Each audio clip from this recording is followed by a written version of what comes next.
Alrighty, guys. So we are going to take our second iReady diagnostic test today. Okay? And there are a few tips that I want to make sure I remind you of before we get started. So I'm not going to go to kindergarten. Let me exit out of this for a second. Let's scroll down to 4th and 5th grade. That's 1st through 3rd. Alrighty, let's try this. We're going to do 4th through 5th grade, getting pumped up for success. Okay? So we're going to review what we need to know, what we need to expect, what tools we can use, any tips, and then just certain things I want to make sure that we remember. Why do you think we're taking the iReady diagnostic test, Claire? Yes, we want to show some growth. We want to see what we've learned and if it's working, okay? So these diagnostics helps you, and it also helps me to know what have they mastered that I've taught them, or what do they need review on. So I'm going to be able to understand what you already know, what you need to learn. We're going to make the best use of your learning time. If you already know something, that's going to be very important for me to know. It also shows how much you've learned, how far you've come, and what we still need to learn, how far we're looking to go. You get to show us what you know, so you're going to try your best so you can show us and yourself exactly what you've learned. So we're going to celebrate when we're done, and we're going to look at what we've learned. We'll be able to know our progress towards our goals. Remember, my particular goal for you is that you raise your fast bridge score by 8 points. So this also will help us see growth. It'll be just a little bit of a different number. It'll help us learn how much we need to know before the end of the year. And for your personalized lessons in iReady, it will rearrange the new lessons for you.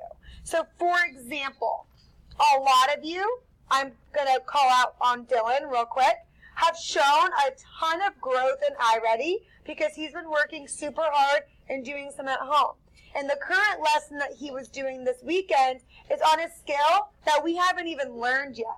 So he's gotten to preview mean and mean standard deviation before we even get to it in class, because he's shown growth, and if he continues to do well on this diagnostic test, it will change his lessons to more personalize where he needs to go.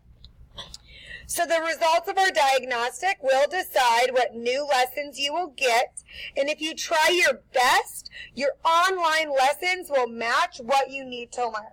So for example, at the very beginning of the year, there were a few of you guys who commented that your iReady lessons were way too easy for you.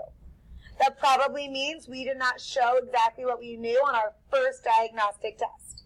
So for example, if you know how to multiply decimals, you're going to hope to show that you mastered that skill so they don't assign you that lesson. So as a class, we'll be able to talk about things we did well on and things that we want to work on. So you need to remember that this test is adaptive. You should try your best, but know that you're going to get questions that you don't know how to answer. You will see questions that you won't know how to answer because you haven't learned them yet, and that's okay. We don't want something to be too hard for us or too easy. We want it to be just right. So we're going to try our best. We're not going to rush, and we're not going to spend too much time on any one question.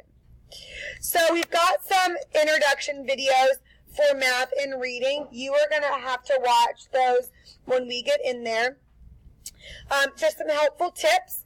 Don't rush. Read each question and answer the choice carefully. If you get a question that you've not learned yet, just try your best.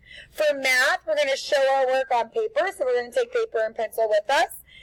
For reading, make sure you read each passage and reread when necessary, and don't forget to check your work before going on to the next question. I do not think you can go back. I'm pretty positive you cannot. So after you answer a question and hit next, you cannot go back to look at that at the end, okay? After the diagnostic test, we are going to review your results and goals. We'll be able to talk about how you did, what your growth goals should be moving forward, your strengths, and then areas that we still need growth, okay? We are going to have some class incentives. So if I can see that everybody has grown, we will have a karaoke party on Friday with our little microphone, some dance parties. Individual incentives is going to be points for your Hogwarts house to show growth. Okay? Let's look at this is the sheet that we are going to be filling out after we take our second diagnostic. So we're going to shade in. I'll print out a report for you where you'll see your first diagnostic, and then you can shade in your second diagnostic. And this is where we're going to plan, make new goals, and we're going to have a conference with our parents over our goals. Okay, are there any questions?